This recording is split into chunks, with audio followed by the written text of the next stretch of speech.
આ કાનો તારો વર બસ. હે કાના તું મારો વર. કાનાને પ્રેમ કરો કે એની ભક્તિ કરો, બધું એક જ તો છે. સ્વાગત છે ફરી એકવાર નવા વિડીયોના રિવ્યુ સાથે.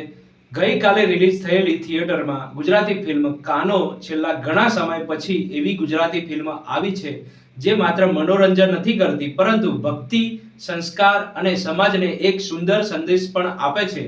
જો તમને ભગવાન શ્રી કૃષ્ણ પર આધારિત ફિલ્મ પરિવાર સાથે બેસીને જોઈ શકાય એવી સ્વચ્છ અને ભાવનાત્મક ફિલ્મો ગમતી હોય તો કાનો ચોક્કસ તમારા માટે એક સારી પસંદગી બની શકે છે.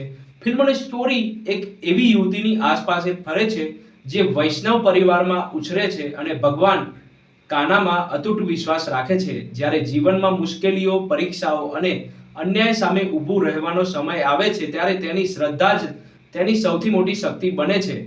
ફિલ્મ ખૂબ જ સુંદર રીતે સમજાવે છે કે સાચી ભક્તિ માત્ર મંદિરમાં માથું ટેકવામાં નથી પરંતુ સત્ય, ધર્મ અને માનવતાના માર્ગ પર અડગ રહેવામાં છે.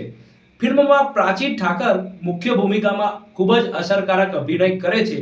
તેમની સાથે હર્ષ કેવડિયા, અલ્પના મજમુદાર, કિરણ જોશી, પૂજા સોની અને વિનય દવે પણ પોતાના પાત્રોને ન્યાય આપે છે. ખાસ કરીને ઇમોશનલ દ્રશ્યોમાં તમામ કલાકારોનો અભિનય દિલને સ્પર્શી જાય છે.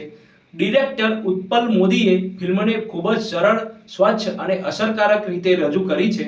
ક્યાંય બિનજરૂરી ડ્રામા કે મસાલો ઉમેરવામાં પ્રયાસ નથી કર્યો. ફિલ્મ પોતાની સ્ટોરી અને સંદેશ પર જ મજબૂત રીતે ઊભી છે. ફિલ્મનું સૌથી મોટું પ્લસ પોઈન્ટ છે તેનું ભક્તિમય સંગીત, બેકગ્રાઉન્ડ સ્કોર અને સુંદર સિનેમેટોગ્રાફી. મંદિરના દ્રશ્યો અને ભાવનાત્મક ક્ષણોને જે રીતે ફિલ્માવવામાં આવ્યા છે તે ફિલ્મનો અનુભવ વધુ ખાસ બનાવી દે છે. અને એક ડાયલોગ ખરેખર દિલને સ્પર્શી જાય છે, જ્યાં સ્ત્રીનું સન્માન થાય છે ત્યાં દેવતાઓ વસે છે અને જ્યાં સ્ત્રીનું અપમાન થાય છે ત્યાં વિનાશ નિશ્ચિત છે. આ એક જ સંદેશ ફિલ્મને માત્ર ધાર્મિક નહીં પરંતુ સામાજિક રીતે પણ મહત્વપૂર્ણ બનાવે છે.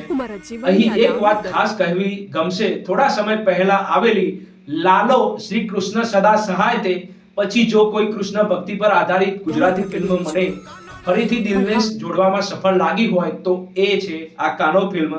બંને ફિલ્મોની પોતાની અલગ ઓળખ છે પરંતુ મારા વ્યક્તિગત અનુભવ પ્રમાણે કાનો વધુ ભાવનાત્મક અને પરિવાર સાથે જોવાનો અનુભવ આપે છે. હવે જો નેગેટિવ પોઈન્ટની વાત કરીએ તો ફિલ્મની ગતિ કેટલાક ભાગોમાં થોડી ધીમી લાગે છે. જો તમને ફાસ્ટ પેસ એક્શન અથવા મસાલા એન્ટરટેનમેન્ટ ગમે છે તો કદાચ આ ફિલ્મ તમને એટલી કનેક્ટ નહીં કરે પરંતુ ભક્તિ, સંસ્કાર અને ઇમોશનલ ડ્રામા પસંદ હોય તો આ ફિલ્મ ચોક્કસ તમને નિરાશ નહીં કરે.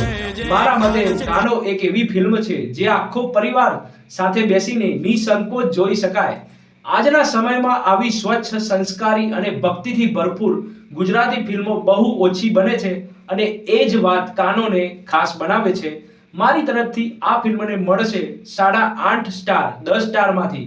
જો તમે પણ કાનો ફિલ્મ જોઈ હોય તો તમને કેવી લાગી તમારો અભિપ્રાય કોમેન્ટ સેક્શનમાં જરૂર લખજો. જો તમને આ રિવ્યુ વિડીયો ગમે હોય તો વિડીયોને લાઈક કરો, શેર કરો અને ફિલ્મી હાર્દિક ચેનલને સબસ્ક્રાઇબ કરીને બેલ આઇકન દબાવવાનું ભૂલતા નહીં. હું મળું છું ફરી એક નવા મૂવી રિવ્યુ સાથે. ત્યાં સુધી આવજો. જય હિન્દ, જય ભારત, જય દ્વારિકાધીશ.